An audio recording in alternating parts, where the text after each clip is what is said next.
Yes, I love me those Oktoberfest girls. Thank you, Oktoberfest girls, for being at the end of that video the TV's Blake Wally created. All right, guys, welcome. This is Real News Live, Toxically Masculine Tuesday edition with the usual crew. I'm your host, Mike Barra, in Las Vegas, Nevada, joined, as I always am, consistently, virtually every week. To my right, my stage left, I don't know, Dr. Brooks Agnew somewhere in the Carolinas hiding from that CBD Guru sign. Go to the CBD Gurus. Buy some CBD products. They're wonderful people. Brooks, how you doing tonight and what are you drinking? I'm just drinking water because I'm dehydrated. I'm doing fantastic. Things are going great, and I'm drinking coffee tonight. Awesome. Coffee. All right, let's continue around the clockwise portion of the screen. Go down to an extremely clear looking for a change. TV's Blake Wally, new internet connection. Blake, did you get all moved this week? Where are you? Somewhere east of California. And what are you drinking tonight? Yes. Yes, this is my first congratulations, I guess. I'm here in Nashville. This is going to be my home for the next year and a half at least. We'll see how it goes. And I've got fiber optic internet here in my new place. Do you keep moving around because of your gambling debts? Yes. Like they get, like you can't pay them, so you got to move, or what? That would be an awesome story, but no. A little more to it than that. It was after the lockdown, and I find it suspicious, Steve. I think you're onto something, Steve, because I find it because Blake did move. You blew my cover, Steve. Right. Yeah. He moved from Las Vegas. He's moved like 18 times in the last year. Like, when he started in Vegas. He left, so I think I happen to know, and I hate to tell you this, folks, because if your image of TV's Blake Wally is this squeaky clean, nice man, Blake ran up a rather large tab at Sapphire. Okay, it was in the tens of thousands of dollars, and all he got out of it was a rubbery erection. He didn't get much fun or any, and now they're after him. So he's now somewhere in Nashville, Tennessee. All right, thank you for being here, TV's Blake Wally. What are you drinking? Well, I finished my other bottle of whiskey on election night, so I'm going to open this bottle of Maker's Mark. There you go. It was pretty funny. If you weren't with us last Wednesday or last Tuesday, it was Tuesday into Wednesday. It was pretty amusing because we drank it all. And Brooks Agnew were getting a little sauced by the end of it. It was pretty funny. But we're also joined by the fourth member of the crew, the man directly below me, who would never be below me if we were roommates in prison. In a Turkish prison, Steve would be the top. There's no way around that. Steve Doran, the trail boss. Steve, where the hell are you? Trail boss? I'm in the Ozarks at the present, and then let's see, I'll be here for 2 more weeks, and then I'm back on the road again. All right, so Steve is working from home tonight. All right, guys, let's get into it. I found last Tuesday to be stressful and exhausting. I mean, you probably could tell I was pretty wrung out by the end of it. In the end, however, we did get the ultimate result that we wanted, and it turned out, well, one of the results that we wanted, I'm not so sure we got the result that we needed or deserved, or we got something. All right, so the presidency was decided on Tuesday night. It was a victory for Donald Trump. Let me turn that CBD sign off there, Brooks. Actually, let's switch over that way. Okay. And we ended up with a substantial victory for Donald Trump, although it wasn't maybe quite the margins that some of us expected. Trump ended up sweeping all of the so-called swing states. Georgia, he won 51% to 48, give or take. North Carolina, he won 51.1 to 48. Pennsylvania, he won 50.5 to 48.6.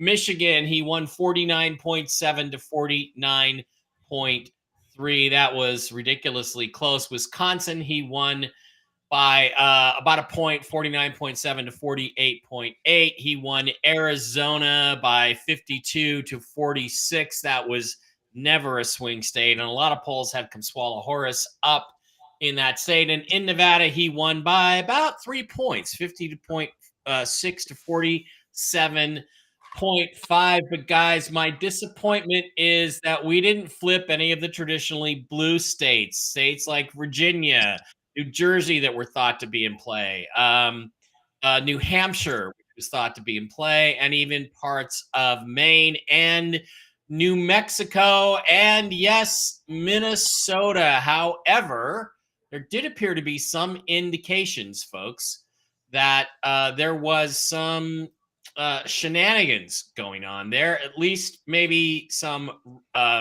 attempted shenanigans. And I'd like to get everybody's impression, basically, of what you thought. It was a landslide electoral victory for Trump. He's going to win the popular vote by 3-4 million people. And we'll talk about the missing Biden voters from 2020 here in a second. But although it was a substantial victory, it wasn't the sweep that I was hoping and looking for. And honestly, I don't believe, a lot of people don't believe that Kamala Harris won Minnesota. They don't believe she won New Hampshire. They don't believe she won Virginia. They don't believe she won California. I think Trump took those states, New Mexico, and we'll get into the details of the electoral stuff in a second when we get to the Senate races. But Brooks, what's your general impression? I thought the win was actually substantially more. Well, yeah, I think it should have been. One of two things that we really notice, statistically speaking. Number one is every single state that Kamala Harris won has no photo ID required to vote. Yeah. And none of the states that required ID did she even get close. But the other thing that we noticed statistically is at about 3 or 4 o'clock in the morning in every single one of those states, there were huge ballot dumps that created this blue hockey stick. And in some of the states, she ended up winning. Other states, the cheat was not enough for president, but it was enough for congressmen, senators, governors. Like we had here in North Carolina, we elected another crooked, no-name Democrat governor named John Stein. I've never even heard of the guy. No one I know has ever heard of him. Yeah. And yet he won governor, even though North Carolina is as red can be. So those are the two things that I noticed right off the bat. Somewhere in those 11 states that she won is a huge amount of ballot fraud, and it needs to be discovered and ended forever. Yeah. TV's Blake Wally, while I search for the graph that illustrates that, why don't you tell us what your impressions were after all? I mean, I'm glad that Trump won and was declared the winner, but it looked to me like partway through the night, the Democrats started pivoting to cheating on the House, the down ballot House seats and Senate seats. And we'll talk about that in a second in specifics. But what did you think of the election night results? And do you believe them? Not entirely, but I'm still happy to take the victory. That was my biggest fear, is that we were going to do the same thing we did in 2020, going to bed, not knowing, and then boom, there's big spikes. They're doing the same playbook, the swing states, what have you.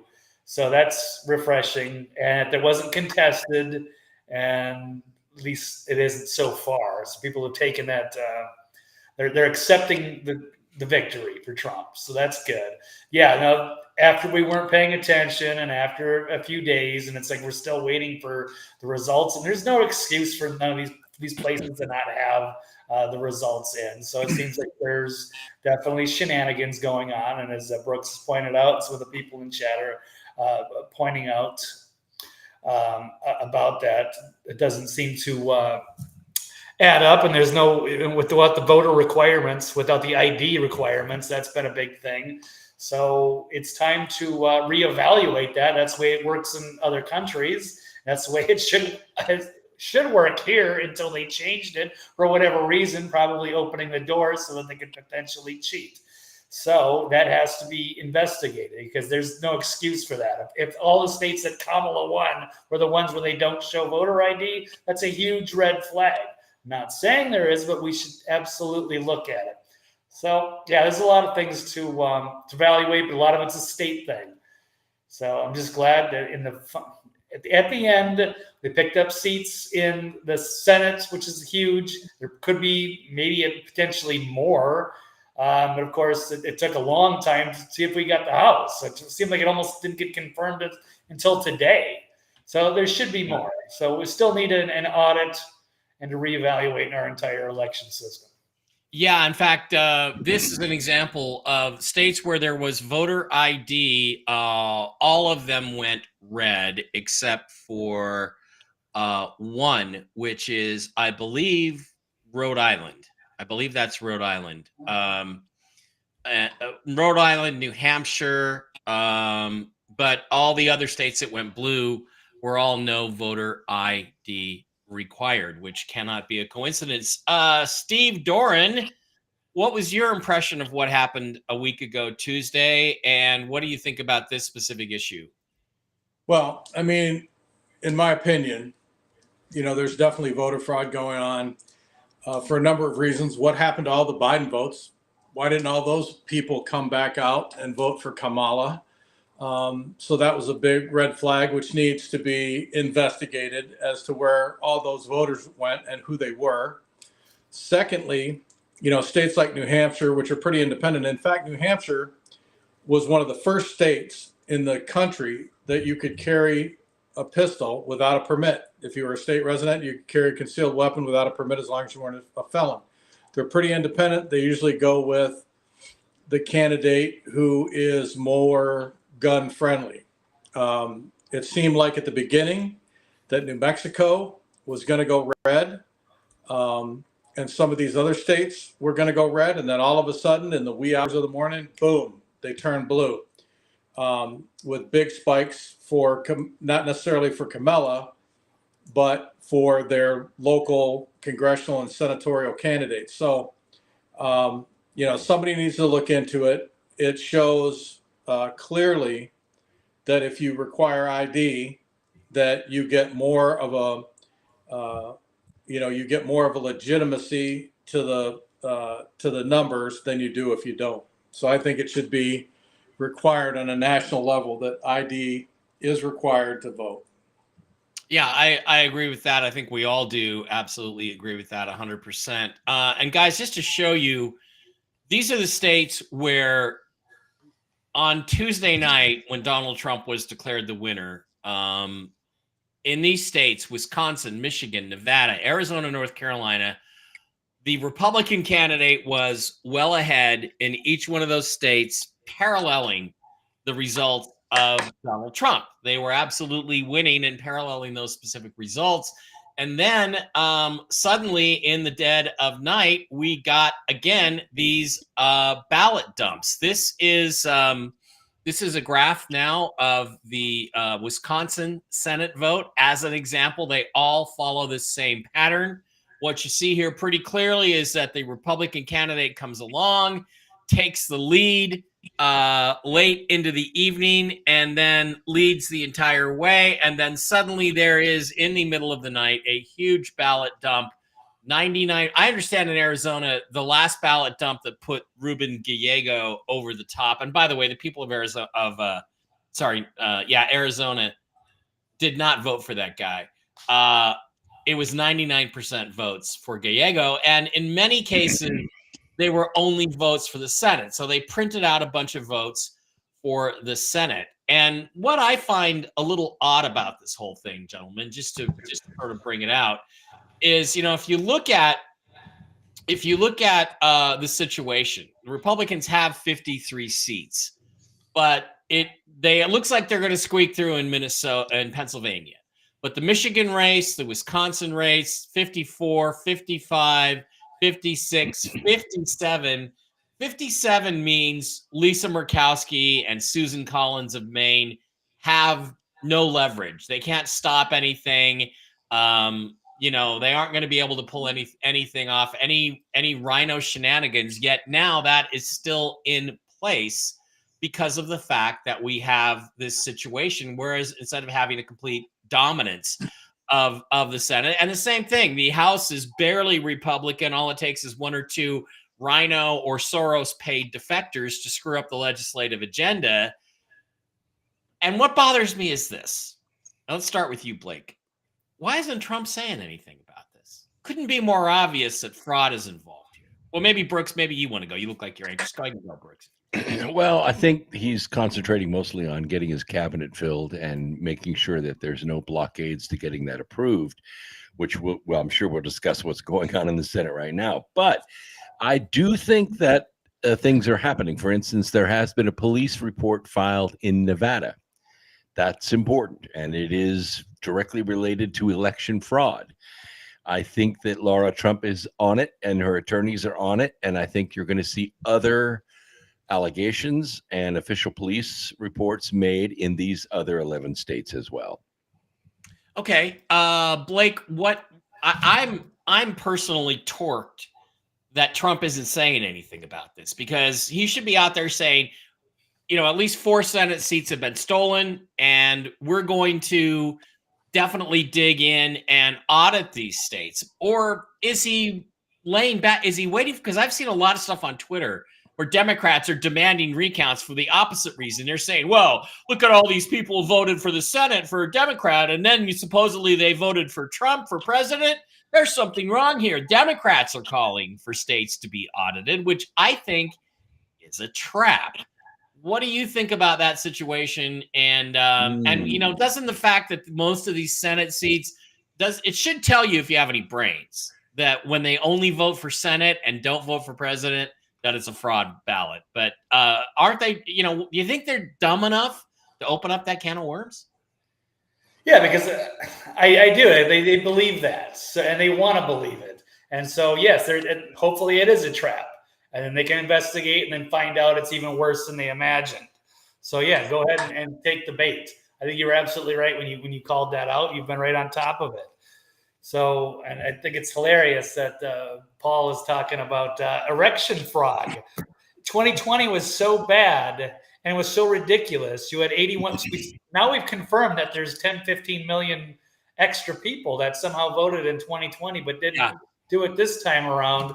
Last time it was so bad, it was so safe and secure that you weren't allowed to criticize it. So we would have to do our shows, because we've been doing shows for a few years now, and we couldn't use the words election fraud. You weren't allowed to say that on YouTube. Praise, yeah. You had to disguise it and say election fraud. So, yeah, shout out to Paul for reminding us of that, what we actually went through. Yeah, there's all kinds of stuff. So let's hope they dig. Hopefully Trump is just kind of keeping low profile, but once he's actually sworn in, they need to take a look at all that stuff. Well, yeah, that'll get us to some interesting questions. Steve, I want to give you an example.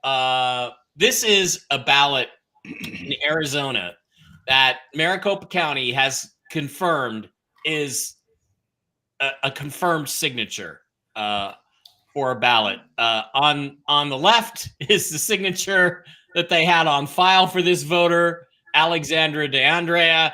On the right, apparently, is the signature that they verified as being legitimate. You used to live in Arizona. Maricopa County's become completely corrupt since they ran Sheriff Joe out of there. What do you think? Do you think that anybody's going to buy this? And do you think they're dumb enough to call for an audit of the vote? I personally don't, but we'll see what happens. Well, I'm hoping they do. I'm hoping some of these people who participated in these type of activities are going to wind up in jail. We know that they were doing it in Wayne County, Michigan. They got video of cars from California bringing in boxes and boxes of ballots, after the poll, hours after the polls had closed. And what are California cars doing with Michigan ballots in their vehicles? Maricopa County has been corrupt, as you said, since Sheriff Joe left.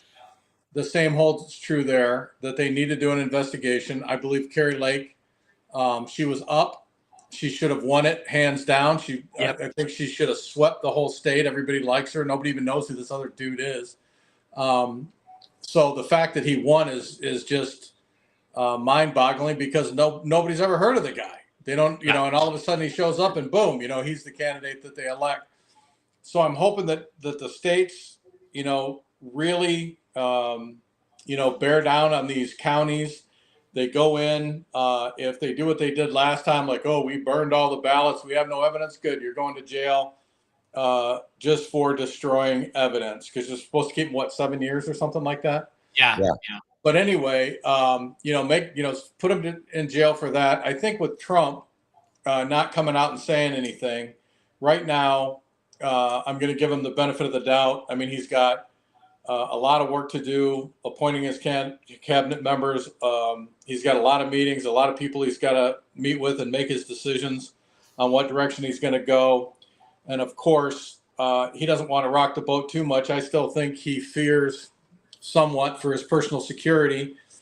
And until he gets into the White House, I think he's going to kind of keep things on an even keel so he doesn't get them stirred up enough where they try to get him again.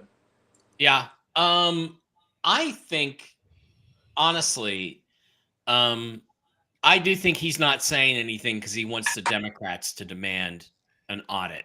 I do think he's doing that. I don't think he's too busy. I don't think this guy's ever too busy. I know a few people that have been around him. I don't think he's too busy. I think he's last time, he left people from the Obama administration in place at the White House and other places. And I think this time, I'm not him. I obviously doesn't call me and ask my opinion, but I believe that he is doing everything in his power at the present time to broom all those people starting the first day of his administration and get rid of them and not let anybody hang around. Yeah, well, there are those that say that he did that on purpose. I don't know that I believe that. I do did what think on purpose? Left them? that he left these people in, and he hired a lot of people that he knew were going to stab him in the back to get them set up. I don't know if any of that's true or not. That's the whole 5D chess thing. But I do think this, on day one, when he's sworn in, whether that's January 20th or in a month or in a few weeks, I think he needs to fire everybody. Sure. Every U.S. attorney, everybody at the DOJ, and just fire them all and replace them with MAGA loyalists and people that he's vetting. So there's a lot of people out there who are, dyed-in-the-wool Republicans. They're loyal to Trump. He wouldn't have any problem at all finding people who are not part of the deep state, who are not part of the system, to take those jobs, and replace those people.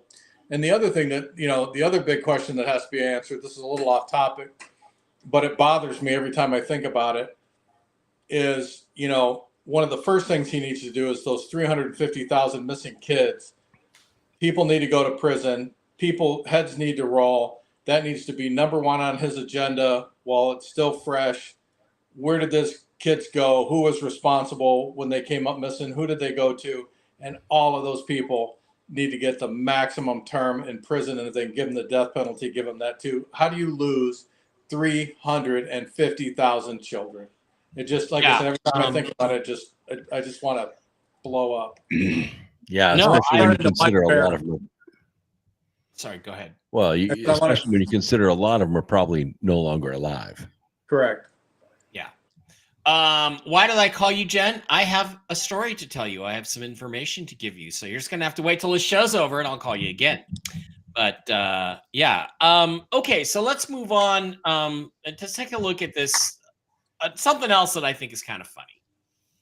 Nick Bosa, who is a defensive end for the San Francisco 49ers, got fined $11,000 for wearing a MAGA hat on the Thursday night game, I think it was, or Monday night game a week ago.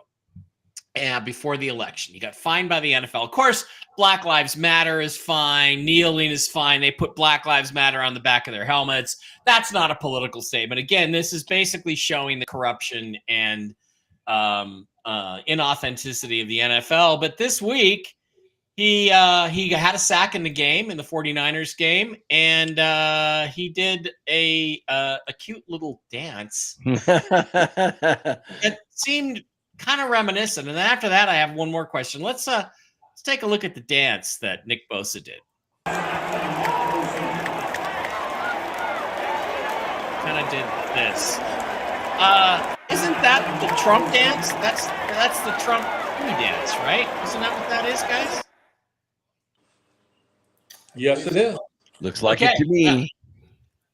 Now, one thing I want to tell you is he did that, and then in the Pittsburgh Steelers game, and of course it's now no longer here. Where did I have it? In the Pittsburgh Steelers game, Russell Wilson threw the game-winning touchdown pass, as he has done so many times before. And let me slide into it. And then he did a little dance, and I just want to get everybody's opinion on whether this is the Trump shimmy or not. Let's. What do you think, guys? Think that's the Trump shimmy? Because I think it is. Looks like it to me. Yep.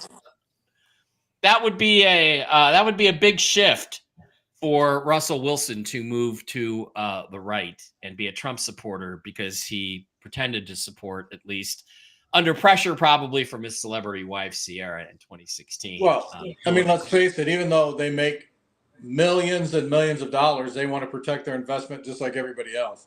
Yeah, no question about that. And everybody saw when you've got Bezos not allowing his newspaper to come out and support Kamala Harris, you know something's up. Something's going on. All right, so there's one other thing that Trump talked about that I thought was really, really interesting. Two things. So this is Trump talking about concealed carry. This is one that's close to your heart, Steve. Concealed carry. Seventh, I will protect the right of self-defense everywhere it is under siege, and I will sign concealed carry reciprocity. Your Second Amendment does not end at the state line. Seventh, I will protect the right of self-defense everywhere it is under siege, and I will sign concealed carry reciprocity. Your Second Amendment does not end at the state line. Okay, so this is one where, Russ is a big lib. Russ was a big lib. It looks to me like Russ has changed teams, which I'm really proud of. Steve, let's start with you on this one. Concealed carry reciprocity, meaning, I think the line, this is something we've talked about before. Why should I have to go through all this bullshit to get a second concealed carry weapons permit when I've already got one issued from the state of Washington? And should we maybe have a national concealed carry permit? Or I personally think you ought to just have a right to carry a gun anytime, anywhere, as long as you're not a convicted gun felon. But what do you think about this? And this is part of Trump's Agenda 47 that he's going to push through. How do you feel about this? Well, I agree 100% that, first of all, I don't agree with gun permits at all. It's none of the government's business whether you carry a firearm or not, as far as the things that they make people go through in an effort to make them fail and not obtain a permit is ridiculous, because the people that need them probably can't meet the standards of some of the states. But if they're going to issue gun permits, the gun permit should be valid in any state you go into. But, then the slippery slope that people are going to run into, and you're going to see all kinds of people get arrested if, in fact, he does do what he says he's going to do, is states like California that has limited magazine capacity. You're going to get somebody from Arizona who, will be legal to carry in the state of California when they go there, but they'll carry a magazine that has the capacity of more than 10 rounds, and then the state of California will hook them for that. So there's a lot of things that'll have to be ironed out before he can make that happen. Okay, but overall, do you think this is a move in the right direction? Yes. I mean, I believe everyone has a right to defend themselves. I mean, you look at, where's all the high crime here? Where's all the high crime happening? Where are all the most horrendous crimes happening around the country? In the blue states, in the blue run cities, yep, where people don't have a right to defend themselves. I mean, you have people, I haven't looked recently, but, in the not so distant past, you have a lady who has a legally owned handgun. A guy breaks into her house. She's defending her children. She kills the bad guy, and she goes to prison because there was a window next to a tree that her and her children could have climbed out the window on the tree and retreated away from the bad guy. And so they said, well, you have a duty to retreat and get away. You shouldn't have shot the guy, so she goes to prison. Those kinds of things are absolutely ridiculous. Somebody comes into your home and you don't know who they are. You have the right to take them out so that they don't do you or your family any harm. So those Your laws, automatic assumption is that they're there to kill you. those laws have to go nationwide. Yep. And they had one that was so horrendous in New York City, of all places, where some people they tricked their way into a guy's apartment. They thought they'd killed him, beat him to death, what have you. They thought he was dead. They raped his wife, murdered his wife. They left. He was able to get loose, go get a gun, chase them down the street, killed them. And then, of course, they put him in prison. But the public outcry was so hot and heavy against the elected officials that they rescinded his sentence and they let him go. But I mean, that's the kind of just idiocy that goes on in this country, and it typically, or 100% of the time, goes on in blue states and blue cities. Yeah. Blake, what do you think about reciprocity? And basically, Mike Freeze. Yep. Okay. Well, to try to answer Mike's question, I actually did try to get a concealed. I didn't get it, but I was in the process. Long story. In Nevada, before I moved out of Nevada, trying to squeeze it in. And it was kind of confusing. Like, all the different states had different laws. And I could go to Nevada or Arizona, had very easy gun laws. But then if you go to California, it would have been completely different. So it just became a little bit of a headache. So I think it'd be great if everybody was on the same page. And so I appreciate everybody who concealed carries, and they shouldn't have to deal with some BS law in one state if it doesn't apply in everywhere else. So well, they make it like states like California. I'm probably one of the few people who have a California gun permit, and they make it almost absolutely impossible. The cost of getting one is phenomenal. You have to, go see a psychiatrist, and you have to pay him a couple grand to clear you to carry a gun, and you have to go jump through all these hoops and do all of this stuff to obtain a gun permit. So a lot of people, even if they could pass, they can't afford it. Yeah. And it takes forever. It takes forever to get one. Yeah, it's ridiculous. I had to wait 120 days after I passed my exam to get my permit, and they said, well, we have to do a federal background check. Well, I did it before in Washington. It took like 3 days. Well, there again, I mean, it's like a lot of states. Like if I had I don't know if it's this way in North Carolina, but as an example, if I have a Arizona gun from China, a lot of states I can turn that in and they'll just give me a new one. Yeah, don't have to do anything. Brooks. Well, here in North Carolina, the requirements are a little stringent. You must take a safety class, a regular firearm safety class.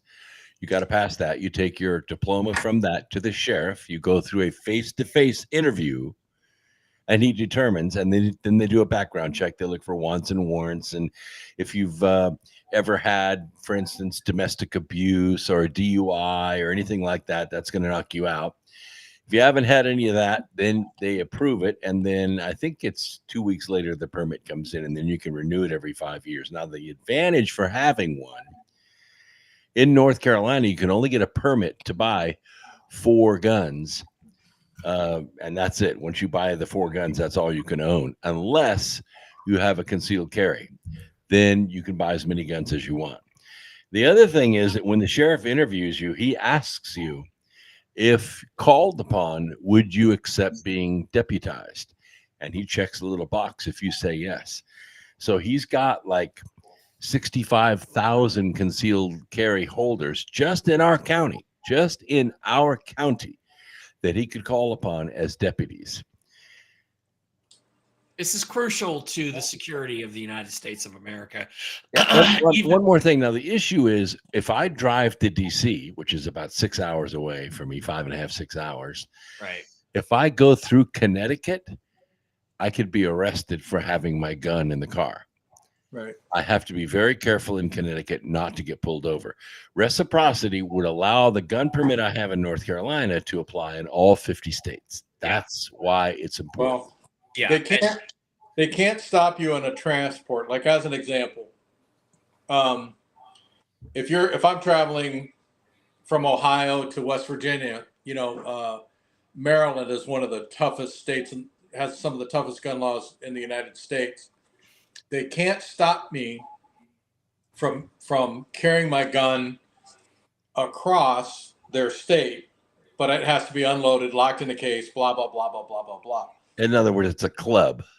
Yeah, but if you stop for the night, meaning you go to a hotel in Maryland, now you've broken the law because you're not passing through, you're staying. So, again, you'd have to be an idiot to get caught doing that. You'd have to be doing something stupid. But the reality is that that's how they tag people from out of state, is they have some little loophole that they can go after you for. In a lot of the states, what they'll do, like New York is an example. When I fly to New York, I know New Jersey's just as bad, but I always fly into New Jersey. And then I drive into New York because if I fly into JFK, even though I'm a retired policeman and I can carry anywhere in the country, they will take my gun and they won't give it back. That's right. So they'll take it from you and they'll say, oh, well, we got to check this out when you leave it, and trust me, you're never going to see that gun ever again. So if you drive across, you don't go through that airport security who automatically seizes your firearm. Yeah. This is a good example. Bill points out, here in Idaho, it's open carry for anyone of legal age to carry. A class for concealed carry. That's ridiculous. The same thing in Nevada. I could openly walk around with my gun sticking out. True. That was okay. But if I put it in my fucking pocket or if my shirt falls over it, that's illegal. That is ridiculous. And all these laws need to go away. And unfortunately, the people we have to blame for this are the Supreme Court for ever allowing any restrictions on gun ownership and gun use in this country. It says shall not be infringed. Well, when you tell me I can't have, a 10-round mag in my pocket, that's an infringement. When you tell me I can't buy a machine gun, I'm sorry, that's an infringement. So a lot of that comes from the state attorney general's office. I'll give an example. In Michigan, they've always had open carry. You could always open carry. But what they did is like, as an example, if you were a security guard, you're wearing a uniform and you have your pistol on, it was perfectly legal because, quote unquote, you're open carrying it, you're easily identifiable, blah, blah. Well, what the attorney general then said was the second that security guard or that person open carrying sits down in his car to have a sandwich, for his lunch, he has now committed a felony. And so other states picked up on that. So if it's covered in any way, they lean forward and their jacket comes up and then comes down and partially covers a gun, they'll hook you for it. And the sad part is they have policemen who are willing to enforce that nonsense. And, again, open carry is open carry. Doesn't matter if you're sitting in your car. Doesn't matter, if you're wearing a jacket. If any part of that gun can be seen, it should be legal to carry it.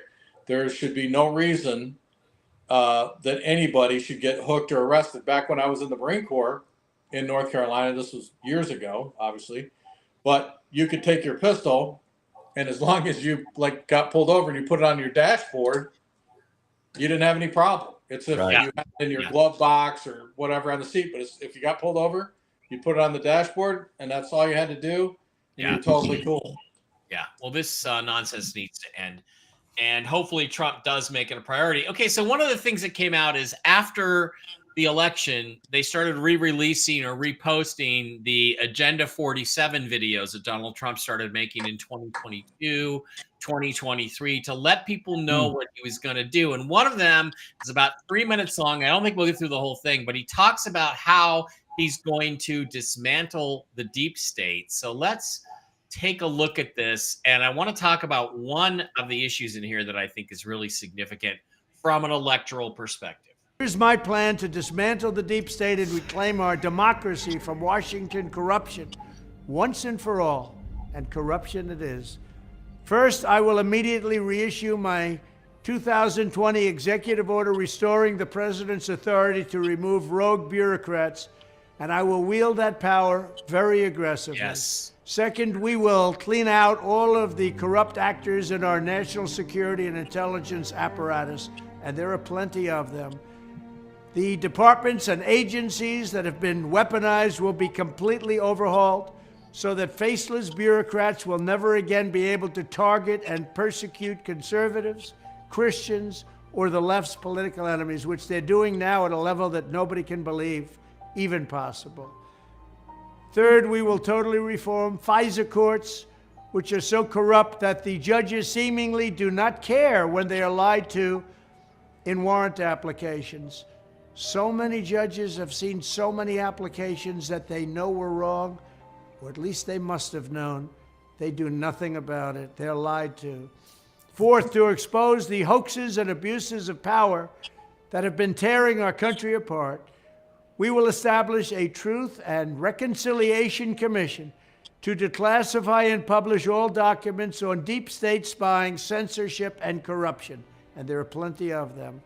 Fifth, we will launch a major crackdown on government leakers who collude with the fake news to deliberately weave false narratives and to subvert our government and our democracy. If I was Eugene Vidman, I'd When be really worried possible, about that we will one. press criminal charges. Gene. Sixth, we will make every inspector general's office independent and physically separated from the departments they oversee so they do not become the protectors of the deep state.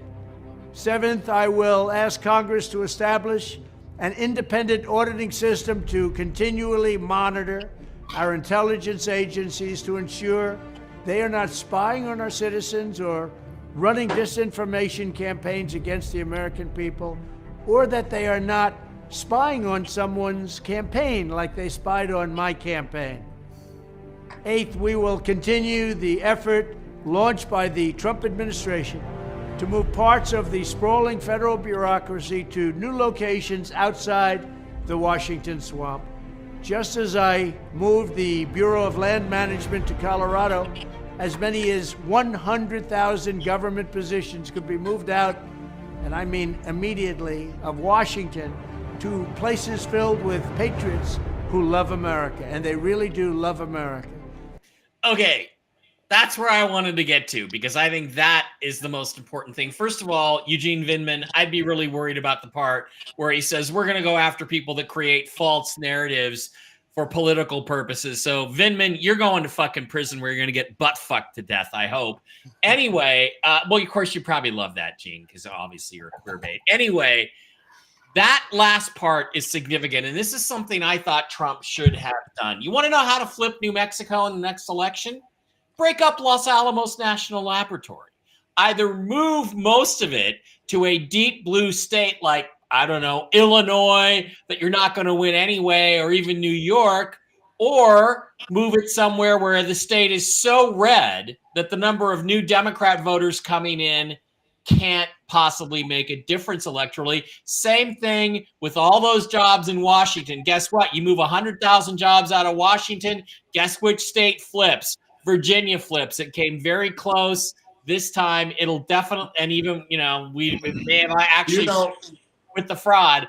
I think this is the most brilliant idea. I would have done it in 2017. I don't know why he didn't. Thoughts? Do you know why they put all those, all of those facilities in New Mexico? No, why, Steve?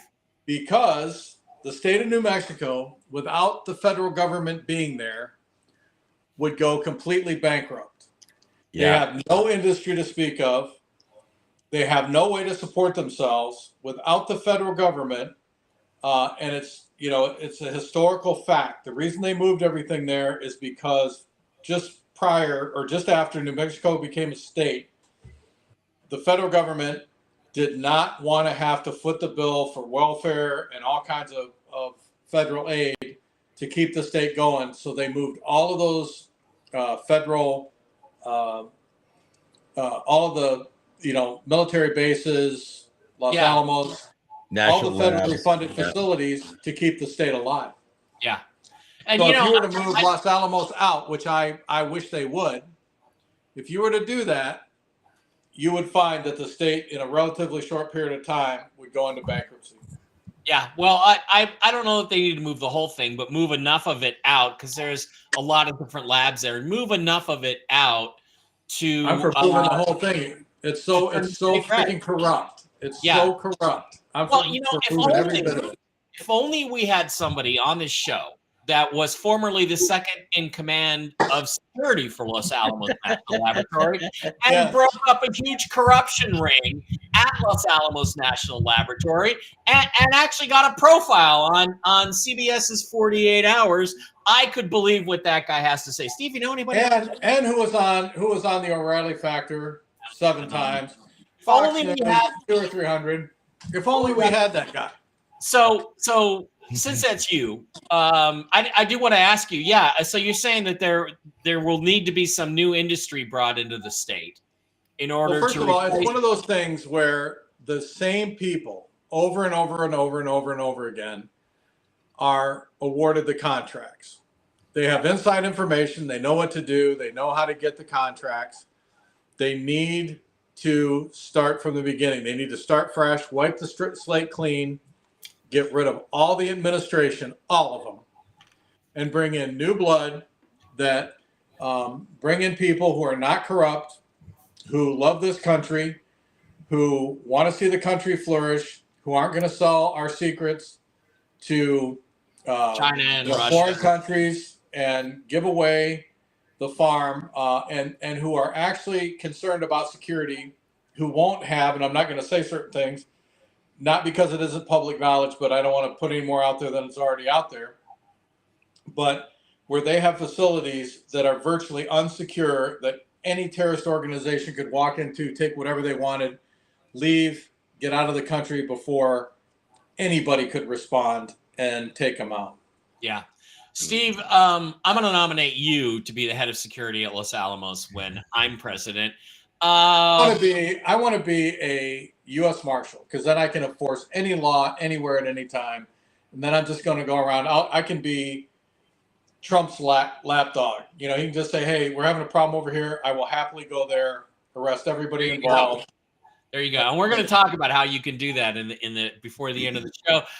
Blake, what do you think about this idea of breaking up these Democrat strongholds, these government strongholds, of spreading them out either into deep red states or deep blue states, so that, you know, obviously the electoral map will change a little bit when there's a census at the end of the decade, but for the next election cycle, it'll pretty much end the Democrats' control of states like New Mexico and Virginia. And without states like that, I don't think they have a prayer of winning the presidency next time. Is that dirty politics, or is it just, you know, using the power that you have that you got elected for?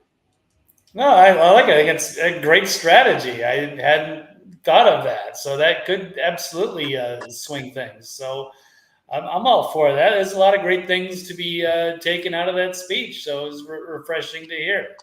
And that's just, one of many good ideas that he has that should be overdue, that we should all want. So that would be interesting, to break up DC and put some of those bureaucrats elsewhere, so they're not all just commingled into one spot like that. Yeah, and as Brooks is pointing out, Obama moved 70,000 Somalis into Minnesota to turn that state even deeper blue. And, you know, those people all got to go back. So, Brooks, your thoughts? Yeah, well, in the last 24 hours, Elon Musk, Vivek Ramaswamy, and Donald Trump met for an entire day. Just the three of them. And all they talked about was what they're going to do with the agencies. Now, there's 655 of them. I'm sure they just sat down and went through all 655. And I'm sure Musk said something like, well, this one can go, and this one can go, and this one can go. And Vivek probably said, yeah, and we got to get rid of this one and this one and this one. We could probably merge these two. You combine that with the now public knowledge that Trump intends to get rid of the Fed and merge it into the U.S. Treasury. And I see two things happening. Number one, a large number of agencies are going to disappear, which means instead of 23.4% of our federal budget being spent on federal employees, it's going to drop to about 10%. Huge windfall for the American taxpayer. The other thing that's going to occur is they're going to say that $36 trillion that you say we owe, we're going to pay that off with $9 trillion. Paid off, done. Today's money is much more valuable than tomorrow's money. Everybody in business knows this. That's why credit card companies will sell you all of your debt for about 25% on the dollar because they get today's money today. Of course, that means that you receive taxable income, and you have to pay taxes on that difference. So that $70,000 credit card debt that you just paid off for 12 grand, you're going to pay $58,000. You're going to pay taxes on the $58,000, but you're going to be out of credit card debt, and you're going to have shit for credit for about 7 years. But the United States is probably going to liquidate the debt, and that's how he gets rid of the IRS. Yeah, well, that's a good way to do it, and that's one of the agencies we need to get rid of. Okay, Donald Trump has started to name his nominees. What does that say, Blake? This is Believe in Freedom. It's just a little Ron Paul. Be free. Right on. All right. Since we're talking about getting rid of the Fed, we got to have a cameo. All right. Donald Trump has started to name his nominees for various cabinet positions. And we're going to go through those in a minute. But the latest one was just tonight. He nominated Fox News anchor Pete Hegseth for Secretary of Defense. Now, I don't know about you guys, but I've always thought Pete Hegseth was a little weird. And here's why. Let's just go into this, and I'll just show you why, because this is a little weird.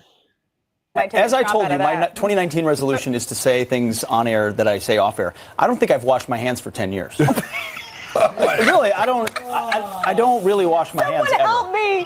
No, I inoculate myself. It's just not, germs are not a real thing. I can't see them, therefore they're not real. So you're becoming immune to all of the exactly, bacteria. I can't get sick. My dad might take As I told you, my 2019 resolution. Okay, so this guy, I certainly hope that when Donald Trump introduces him, he doesn't shake his hand, because that's fucking weird.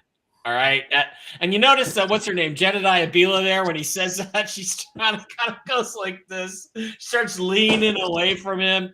I mean, that's weird. Come on, he takes a shower every day, and you can't not wash your hands while you're taking a shower. Take a week and you don't wash your hands. I mean, look, I understand. Ladies, I understand. You know, I take a shower, and then 20 minutes later, I go in and take a leak. I don't really need to wash my hands, and because I didn't pee on my hands, and my penis is clean. I just washed it. But seriously, it's just polite to wash your hands. Isn't it? Isn't it? That's truly weird. All right. Moving on to the actual subject. Even Pontius Pilate washed his hands. I find that unfathomable. Let's go through the list of Donald Trump cabinet members that have been, or, you know, posts that have been announced to this point. I think I can make that any bigger. I can't, but let's go through it. Okay, he announced Susie Wiles as his chief of staff. I believe she was his campaign manager. Deputy chief of staff for policy is Stephen Miller. He's probably the one who's going to do most of the real work. Tom Homan, who used to be the head of ICE under the first Trump administration, is now going to be the, quote, border czar, the position that didn't exist but now is going to exist. The EPA administrator is Lee Zeldin. I personally would have just said there isn't going to be an EPA in my new administration, but okay. The UN ambassador, Elise Stefanik. Secretary of State, it's not formal yet, but it appears it's going to be Marco Rubio. And his national security advisor is a guy named Mike Waltz. I don't know anything about him. Brooks, I want to start with you on this one. Do you have any thoughts or comments on this particular list? I would let Marco Rubio. I'd like to ask you, Brooks, please tell the audience, do you wash your hands after you take a pee or not? Before and after. Before and after. Because I work hard. I get sawdust and nail rust and glue and everything all over my hands, and I don't want to touch it with those hands. So I wash it before, and then I wash it after. What do you think of that list of potential cabinet members. I think it sucks. I wouldn't let Marco Rubio close to any leadership position. None. No way. No way. There are so many other way better candidates for that position than him. I never thought Rubio was much of a foreign policy guy myself, so I don't understand that position either. You want somebody who, it seems like, with some diplomatic experience. I would have thought somebody like Rick Grinnell, who already served in the cabinet in a diplomatic capacity, would make a lot more sense. You know, plus he's the anti-Pete butt plug. He's gay, but he's like got a brain. TV's Blake Wally. What do you think of that list? Is there anybody that stands out to you? Yeah, there's definitely a few, obviously. Well, Rubio has just been leaked. It's a rumor, and hopefully he's not going to go through with it. I think David Icke put out a tweet earlier. He's critical of a lot of things, but I think he's the right on. Also, Ron Paul did a video warning about that. So I think the idea is that they just leaked it to see how people would react to it. And it's overwhelmingly negative, except for I think little Benny Boy Shapiro is excited about it. And speaking of Benny Boy Shapiro and Israel first and this and that, one of the things I am a little concerned about is that he does have a lot of Ziocons, as Robert David Steele used to say. So I'm a little skeptical of some of those picks. But so far, I'm going to try to give him the benefit of the doubt. I've heard Wiles is been pretty good as far as running the campaign, but she's also kind of a big pharma lady. Pete Hegseth, seems like a nice guy. That was a surprise. And yes, I'm obsessed with washing my hands. I've worked a lot in bars and restaurants, especially in Vegas, and that was always a thing. It's so dry there, but I'd always be washing my hands, and I'd have to use lotion. It was always a battle, but always washed my hands obsessively.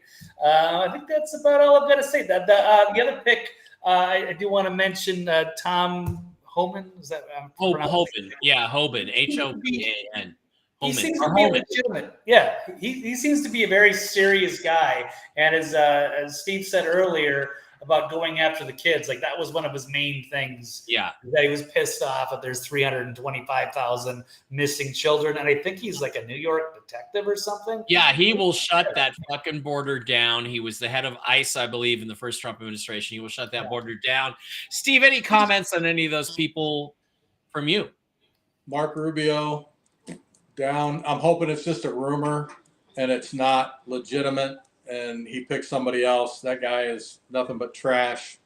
I am concerned about the chief of staff being big pharma, considering that one of the things that he ran on was cleaning up the corporations putting poison in our food, and big pharma giving us narcotics or giving us medications that we don't need to keep us sick for a longer period of time and cure nothing. So when you've got somebody as your chief of staff who is beholding to them and who is going to be whispering in your ear what to do and what not to do, I don't think she's the person to do it. Yeah. By the way, this is a photograph of Marco Rubio at a gay foam party in Cancun several years ago before he pretended to get married and have kids. And there's another shot. Yeah, there he is right there in the party with all the gay guys. I believe it's in Cancun. Could have been in Miami, but we don't really know for sure. Yeah, I think it was in the Florida Keys on that one. So yeah. Now, do you think, any of you think, that there is a chance that Trump is nominating Rubio or does nominate Rubio to get him out of that Senate seat to see who DeSantis, who's a backstabbing traitor, nominates to replace him? Or in other words, he wants to get Rubio out of the way to a cabinet position where he can more easily fire him. You can't fire him from the Senate. Do you think there's a chance that he's doing this to get somebody more conservative that will support the Trump agenda more so in that Senate seat? Brooks, no, you don't think so? No, I don't think that's going to happen. To that level of 5D chess is too risky.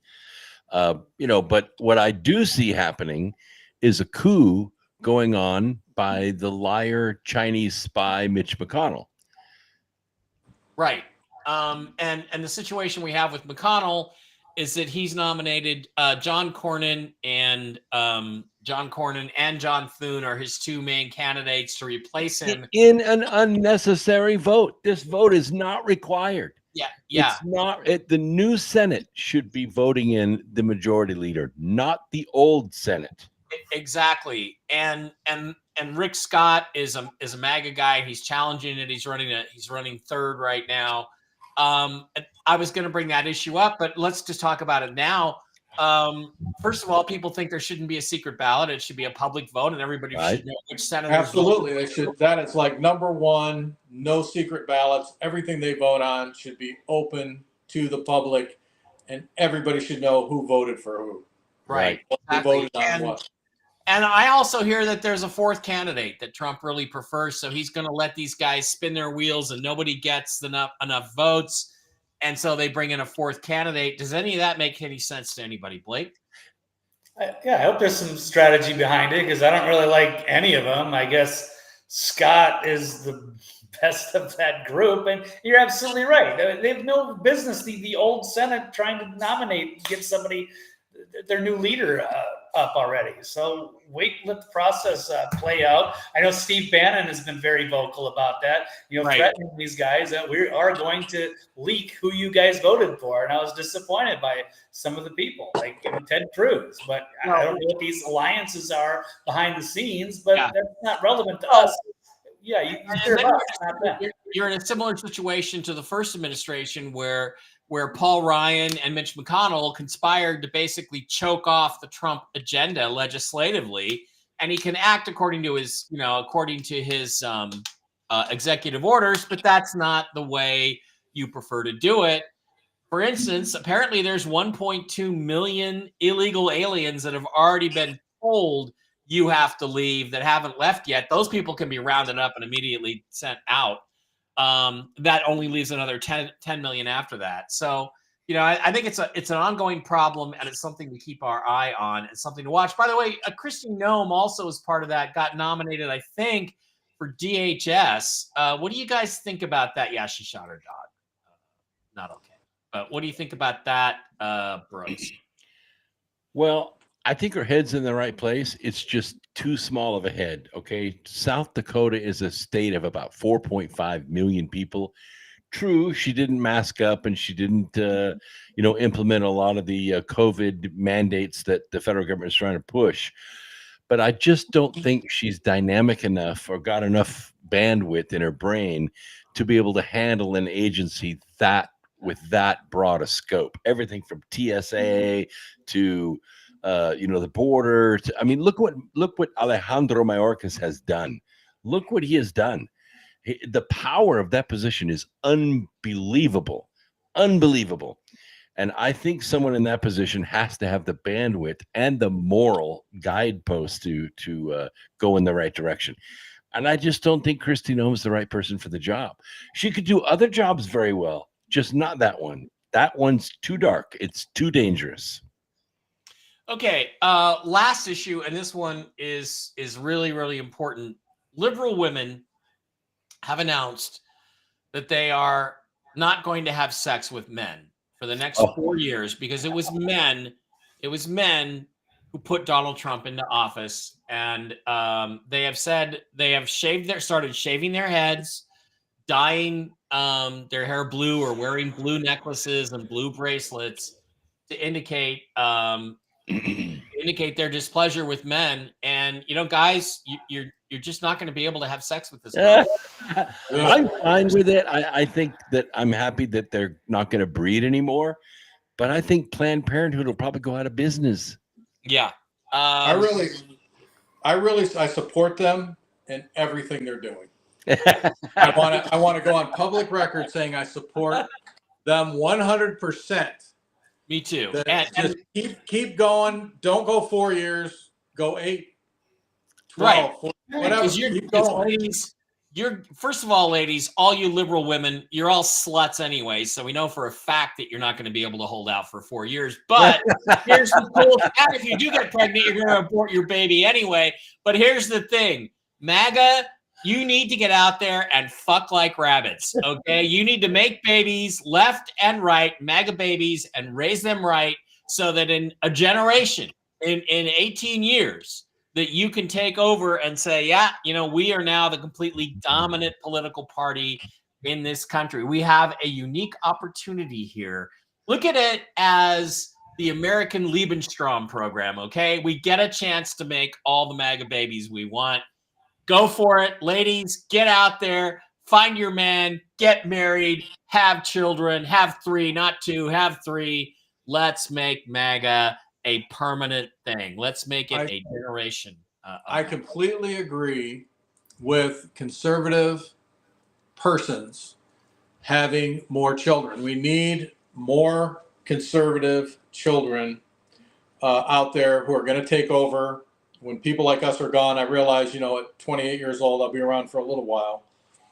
But, our generation is dying. We need a new generation to take over that understands the conservative concept. And the only way we're going to get that is by conservative parents having more children, taking the schools back over, getting rid of all the nonsense that's being taught now, getting rid of, all of the horrific nonsense that they're bringing into the schools.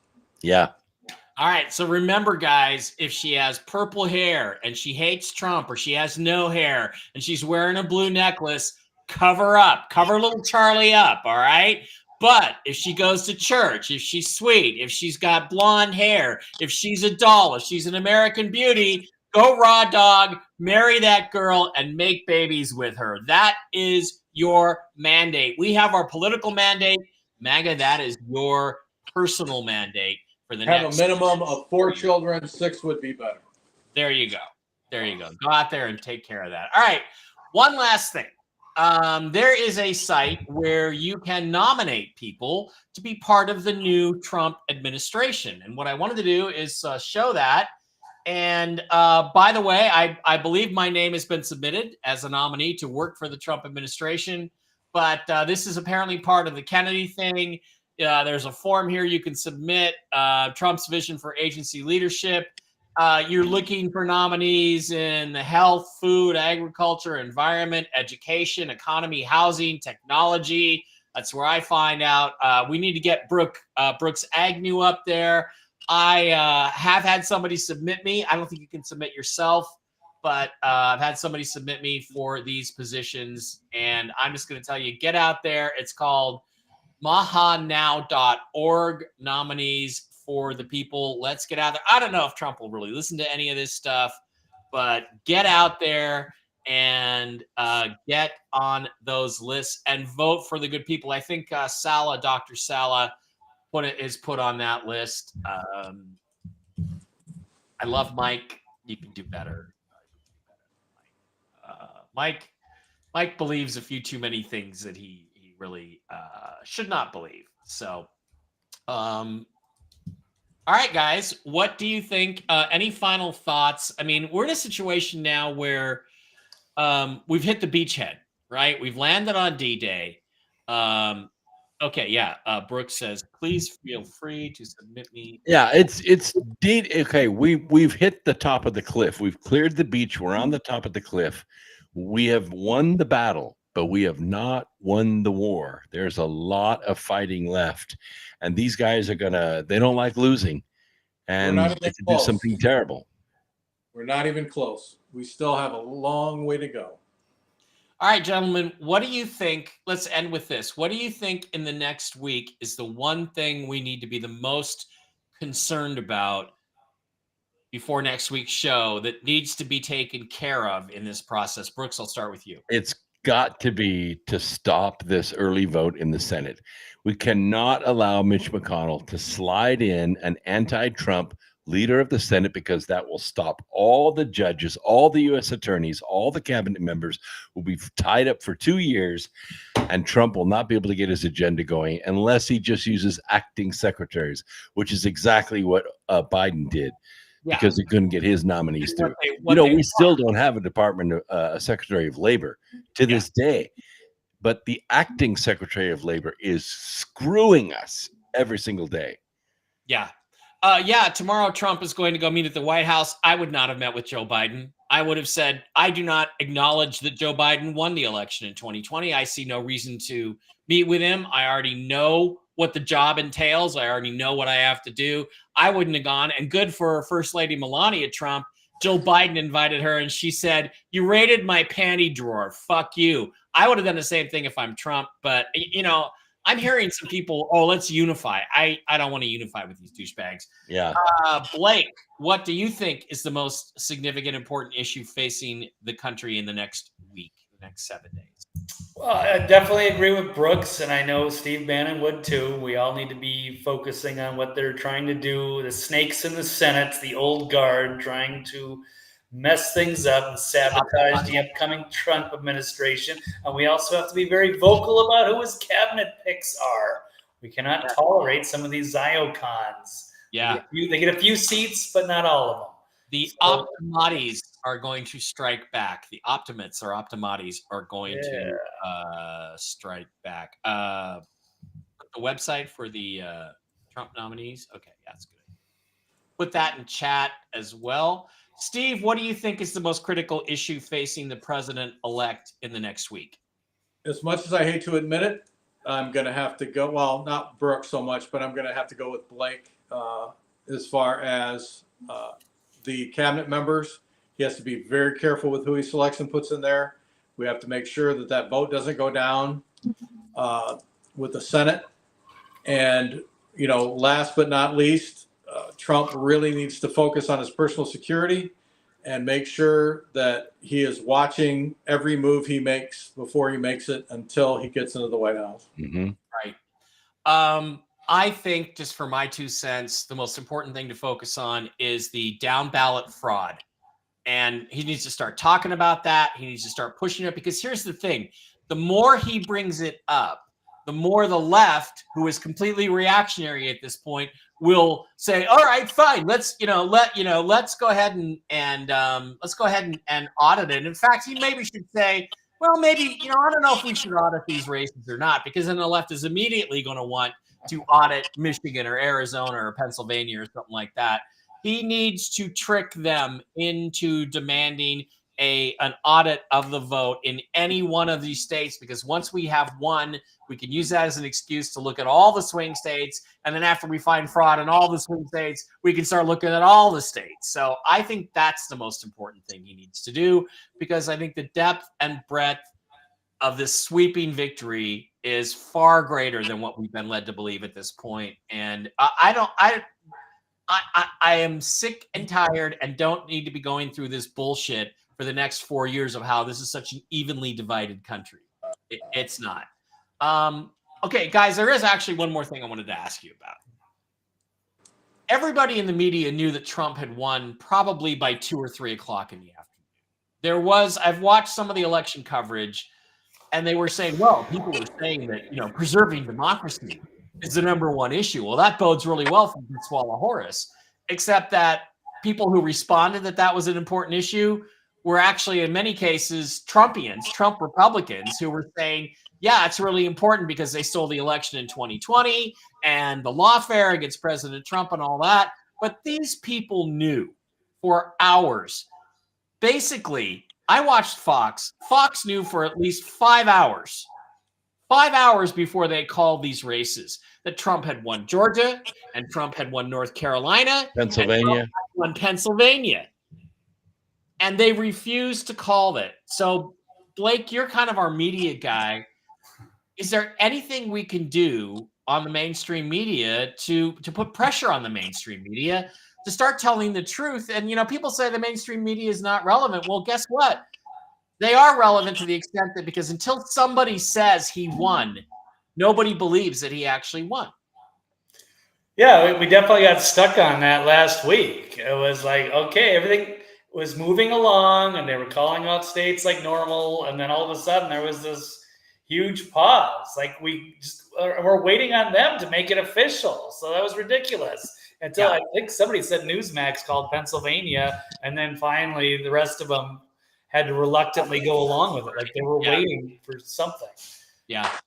I think that, I'm with you. I think we said this last week. it's like, okay, we don't need to depend on these fuckers to call these races because they don't officially call them. But until people see that on their news broadcast, they don't accept it. So, I just think it's something that remains a problem. And maybe in 4 years, a lot of these networks won't even exist. I don't know. Any other thoughts? Yeah, and on that note, I mean, CNN has already openly said they're going to be firing a lot of their talent. They're not going to be paying these multi-million-dollar salaries. They're going to be slashing staff. MSNBC down like 50%. They're talking about Comcast or someone selling it. Yeah, they're fucked. Okay. The mainstream media is not going to be as relevant as they were. That's they lost all their credibility. So they're tuning it out.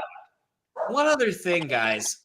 Well, first of all, though, all of these news media outlets are part of the deep state, including Fox News. And the reason that they would not call the race is because they were waiting for the little cronies to bring in the ballots and stuff the ballot box, and hopefully Trump would lose. Now, if they'd have called it, then they would have been stuck with admitting that he won. But they were hoping that they could get some more ballots in there and overturn the race and give it to Kamswala. Right. And that's like what happened in Wisconsin. I believe it was Wisconsin. They waited till like 3 to 4 in the morning. Here comes the Enterprise rental truck with 70,000 ballots. 99% of them are for the Democrat, and we lose a Senate seat. And I think the same thing happened in Arizona for Kerry Lake. Yeah. So they had to stall so that they could commit fraud like they did last time. And it doesn't make any sense because there were like 805,000 votes that needed to be counted in Arizona. Maricopa had already been pretty much counted. They were all red counties left. Kerry should have had 85% of those votes, and she lost. Yeah. Who would vote for Trump? Based on the exit polls, she won. Well, yeah, but there were tens of thousands of ballots that had no vote for president. Right. Senate. Which is fraud. It's 100% guaranteed fraud. Nobody did that. Nobody just voted. That is absolute proof of fraud. Wisconsin candidate Eric Hovid said that his opponent won 99% of the huge ballot dump at 4 a.m. in Milwaukee that lost him the Senate race. And that's why I think this is the most important thing out there right now, because we really need to see what really happened and really start exposing this stuff. Yep. And they need to go to prison. As soon as people start it's more than exposing them. Prison, these people need to go to jail. They need to be fearful that when they commit these types of crimes, that they know they are going to jail. Yep. And for a significant period of time. And I like what Homan said. Homan said, if you're here illegally in this country, I have one word for you: pack. Yeah. Yep. That's the thing is 7 days after Election Day in California still already has 2/3 of its vote counted. It should all be counted. Yeah. Wow. It should all have been counted the first day. It shouldn't take more than 16 to 24 hours to do it. So, well, that brings us to a very important a question that's been kind of floated to the public, and that is, should the federal government pass a federal requirement to require ID to vote? Well, it's slightly unconstitutional because the federal government cannot tell the states how to run their elections. Right. And that's the kind of loggerheads we run up against. And Steve helped me out a little bit.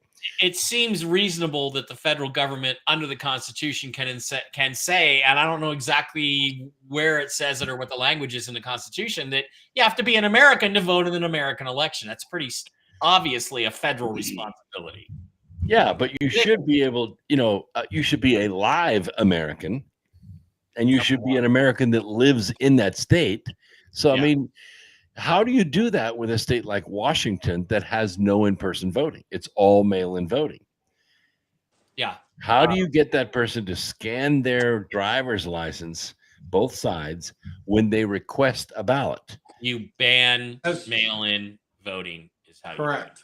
There should be no, other than people who are legitimately handicapped, there should be no mail-in voting, none, 0 zip. Well, and the mail-in voting should have to be, for the people that are handicapped, the absentee ballots. Somebody should physically have to go to their house, an election worker, and sign off that I've verified this person's identity. He's a real person. There's not 5,000 Mexicans living at this particular address. Under penalty of 3 years in prison if I lie. You see how complicated just like with your passport, you go to the post office, verify it in front of the postmaster, who then signs off that they looked at your identification, birth certificate, etc. You don't have to do that now. You can get a passport in 12 days on the internet and never have to even fog a mirror. You don't have to submit ID anymore? You have to submit a birth certificate, a certified birth certificate, but that's about it. That could be forged. But I mean, the way that it used to be, you had to go to the postmaster, show all your ID, your birth certificate, blah. I mean, it should be something like that. It should be easy for handicapped people or disabled people to vote, but at the same time, they should have to be verified. Well, the bottom line is you either disenfranchise people that are living in nursing homes or are legitimately handicapped and can't go stand in line for 3 hours to vote, or you accommodate that, and somehow when you mail out 1.2 million ballots, you get 1.2 million back, not 1.8 million. Yeah. Right. Yeah.